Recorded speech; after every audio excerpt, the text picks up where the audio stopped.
Marxist നേതാവും Thiruvithamkoor Devaswom board മുൻ പ്രസിഡന്റുമായ സഖാവ് എ പത്മകുമാറിനെ പ്രത്യേക അന്വേഷണ സംഘം അറസ്റ്റ് ചെയ്തു എന്ന വാർത്തയാണ് ഇപ്പോൾ നമ്മുടെ മുമ്പിലുള്ളത്. ശബരിമല എന്ന് പറഞ്ഞ കേരളത്തിലെ ഏറ്റവും വലിയ ഹിന്ദു തീർത്ഥാടന കേന്ദ്രമാണ്. തിരുവിതാംകൂർ ദേവസ്വം ബോർഡിൻ്റെ നിയന്ത്രണത്തിന് കീഴിലാണ് ഈ ശബരിമല ഉള്ളത്. നാനാ ജാതി മതസ്ഥരും വിവിധ സംസ്ഥാനങ്ങളിൽ നിന്നുള്ളവരുമായിട്ടുള്ള ഭക്തന്മാർ കൊണ്ടുവന്ന് കാണിക്കയിടുന്നതും വഴിപാടിന് കൂപ്പൺ കൊടുത്ത് സമാഹരിക്കുന്നതുമായ പൈസയാണ് ഇവിടുത്തെ പ്രധാനപ്പെട്ട വരുമാനം. ഈ വരുമാനം കൊണ്ടാണ് ദേവസ്വം ബോർഡ് തന്നെ നിലനിൽക്കുന്നത്. അപ്പോൾ ദേവസ്വം ബോർഡിൽ പ്രസിഡന്റായിട്ടും മെമ്പർമാരായിട്ടും വരുന്ന ആളുകൾ കാലാകാലങ്ങളിൽ അമ്പലക്കൊള്ള നടത്തിക്കൊണ്ടിരിക്കുന്നവരാണ്. അത് കോൺഗ്രസ് ഭരിച്ചിരുന്നപ്പോഴും കമ്മ്യൂണിസ്റ്റുകാർ ഭരിക്കുമ്പോഴും വലിയ വ്യത്യാസമില്ല. ദേവസ്വം ബോർഡ് പ്രസിഡന്റാകാനും മെമ്പർമാരാകാനൊക്കെ ആൾക്കാർ ഇടികൂടുന്നത് പ്രധാനമായിട്ടും അവിടെ കൈയിട്ട് വരാൻ സാധ്യത കൂടുതലുണ്ട് എന്നുള്ളതുകൊണ്ടാണ്. ഈ കിട്ടുന്ന പൈസയ്ക്ക് കൃത്യമായ കണക്കില്ല എന്നുള്ളത് കൊണ്ടാണ്. മറ്റു തരത്തിലുള്ള കൊള്ളകൾ നടത്തിയാൽ വളരെ പെട്ടെന്ന് കണ്ടുപിടിക്കപ്പെടില്ല എന്ന് ഉറപ്പുള്ളത് കൊണ്ടാണ്. കാര്യം ഹൈക്കോടതിയുടെ നിയന്ത്രണമൊക്കെ ഉണ്ട് എങ്കിൽ പോലും അതൊന്നും ഒട്ടും പര്യാപ്തമല്ല ഇതുപോലുള്ള അഴിമതി തടയാനായിട്ട്, അല്ലെങ്കിൽ പകൽ കൊള്ള തടയാനായിട്ട്. അപ്പം ഇങ്ങനൊരു സാഹചര്യത്തിൽ പ്രസിഡന്റായിട്ട് വന്ന ആളാണ് സഖാവ് പത്മകുമാർ. പത്മകുമാറിൻ്റെ നിയമനാധികാരി അന്നത്തെ ദേവസ്വം ബോർഡ് പ്രസിഡന്റ് കടകംപള്ളി സുരേന്ദ്രനും, പിന്നെ സുരേന്ദ്രൻ്റെ മുതലാളിയായിരിക്കുന്ന നമ്മുടെ കാരണഭൂതൻ സഖാവ് പിണറായി വിജയനുമാണ്. അപ്പോൾ ഇവരെല്ലാവരും കൂടി ചേർന്നിട്ടുള്ള ഒരു കറക്ക് കമ്പനിയാണ് അന്ന് ദേവസ്വം ബോർഡും ശബരിമലയൊക്കെ ഭരിച്ചുകൊണ്ടിരുന്നത്. ഇദ്ദേഹം പ്രസിഡന്റായിരിക്കുന്ന സമയത്താണ് യുവതീ പ്രവേശനവുമായിട്ട് ബന്ധപ്പെട്ട വലിയ വിവാദങ്ങളുണ്ടാകുന്നത്.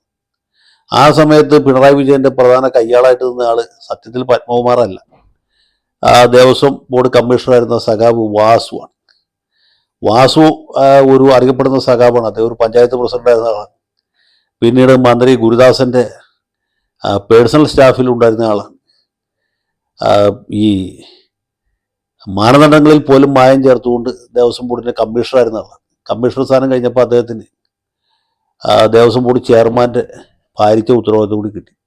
കമ്മീഷണർ പ്രൊമോഷൻ കിട്ടി ചെയർമാനായ ആദ്യത്തെ ഇതപര്യന്ത അവസാനത്തെ ആൾ വാസുവാണ്. ഈ ശബരിമലയിൽ കൊള്ള നടന്നു എന്ന് കേട്ടപ്പോൾ തന്നെ നമ്മുടെയൊക്കെ മനസ്സിൽ കൂടി കടന്നുപോയ ചിത്രം സഖാവ് വാസുവിൻ്റെ. സ്വർണം ചെമ്പാക്കിയത് വാസു, വെള്ളം വീഞ്ഞാക്കിയത് യേശു എന്ന രീതിയിൽ ചില ട്രോളുകൾ പോലും ആ സമയത്ത് പ്രത്യക്ഷപ്പെട്ടു.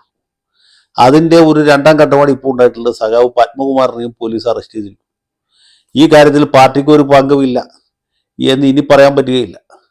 ഈ കളവ് നടന്നിട്ടുള്ളതിൻ്റെ ഉത്തരവാദിത്വം വാസുവിന് മാത്രമല്ല, ഉണ്ണികൃഷ്ണൻ പോറ്റിക്ക് മാത്രമല്ല, മുരാരി ബാബുവിന് മാത്രമല്ല, പത്മകുമാറിനോ കൂടെ ഉണ്ടായിരുന്ന മറ്റ് മെമ്പർമാർക്കോ മാത്രമല്ല.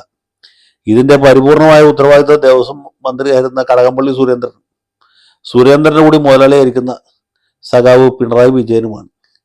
ഇവരെ ചോദ്യം ചെയ്യേണ്ട രീതിയിൽ ചോദ്യം ചെയ്താൽ ഈ കാര്യത്തിൻ്റെ നിജസ്ഥിതി പുറത്തു വരും. അല്ല, ഇപ്പോൾ അറസ്റ്റ് ചെയ്യപ്പെട്ട ആളുകൾ തന്നെ വിധിയാമണ്ണം ചോദ്യം ചെയ്താലും ഇതിൻ്റെ സത്യാവസ്ഥ പുറത്തു വരും. ഇത് തീർച്ചയായിട്ടും കേവലം ഒരു വാസുവിൽ ആരംഭിച്ച് പത്മകുമാറിൽ അവസാനിക്കുന്ന ഒരു സംഗതിയേ അല്ല. കാരണം അത്ര നിസ്സാരമായിട്ട് ശബരിമല പോലെ പ്രധാനപ്പെട്ട ഒരു ക്ഷേത്രത്തിൻ്റെ ശ്രീകോവിൽ പൊതിഞ്ഞിരുന്ന സ്വർണ്ണപ്പാളി അടർത്തിയെടുക്കുന്ന സമയത്ത് രേഖകളിൽ മായം ചേർത്ത് ഈ അടർത്തിക്കൊണ്ട് പോകുന്ന സാധനം ചെമ്പാണെന്നും ഇത് സ്വർണം പൂശി തിരിച്ചേൽപ്പിക്കാനാണ് കൊണ്ടുപോകുന്നത് എന്നും രേഖപ്പെടുത്താൻ പറ്റുകയില്ല. അങ്ങനെ ചെയ്യണമെങ്കിൽ അതിൻ്റെ പുറകിൽ വലിയ ഗൂഢാലോചനയും ആസൂത്രണവും മുന്നൊരുക്കവും എല്ലാ വിധത്തിലുള്ള സജ്ജീകരണവും ഉണ്ടായിരിക്കണം. അത് കേവലം പത്മകുമാറിനോ അല്ലെങ്കിൽ വാസുവിനോ മാത്രം ചെയ്യാൻ പറ്റുന്നതല്ല. അതൊരു ഉണ്ണികൃഷ്ണൻ പോറ്റിക്കോ മുരാരി ബാബുവിനോ മാത്രം ചെയ്യാൻ പറ്റുന്ന കാര്യവുമല്ല. അപ്പോൾ ഉന്നത തലത്തിലുള്ള ഗൂഢാലോചനയും ആസൂത്രണവും തയ്യാറെടുപ്പും ഈ തട്ടിപ്പിനുണ്ടായിരുന്നു എന്നുള്ള കാര്യം ഉറപ്പാണ്. ഈ അന്വേഷണം മാർക്സിസ്റ്റ് പാർട്ടിയുടെ സംസ്ഥാന സെക്രട്ടറിയിലേക്കോ അന്നത്തെ സെക്രട്ടറിയിലേക്കോ അന്നത്തെ മുഖ്യമന്ത്രിയിലേക്കോ പോയി ചേർന്ന് എത്തിയാൽ പോലും നമുക്ക് അത്ഭുതപ്പെടാനില്ല. കാരണം അത്ര വലിയ അതിക്രമമാണ്, അത്ര വലിയ കൊള്ളയാണ്, പകൽ കൊള്ളയാണ് ശബരിമലയിൽ നടന്നിട്ടുള്ളത്. ഉപ്പ് തിന്നവർ വെള്ളം കുടിക്കും എന്നാണ് ഇപ്പോൾ സഖാക്കൾ പറയുന്നത്. ഉപ്പ് തിന്നവർ വെള്ളം കുടിക്കാൻ പോരാ, അവരെ കൊണ്ട് ഉപ്പ് തീറ്റിച്ചവരും വെള്ളം കുടിക്കേണ്ടതായിട്ട് ഇരിക്കുന്നു. അവർ കൂടി വെള്ളം കുടിച്ചാലേ ഇതിൻ്റെ കാവ്യനീതി പൂർണ്ണമാകുള്ളൂ. നമ്മുടെ നാട്ടിൻപുറത്ത് പണ്ട് ഒരു ചൊല്ലുണ്ട്, ശബരിമല അയ്യപ്പനോട് കളിക്കരുത് എന്ന്.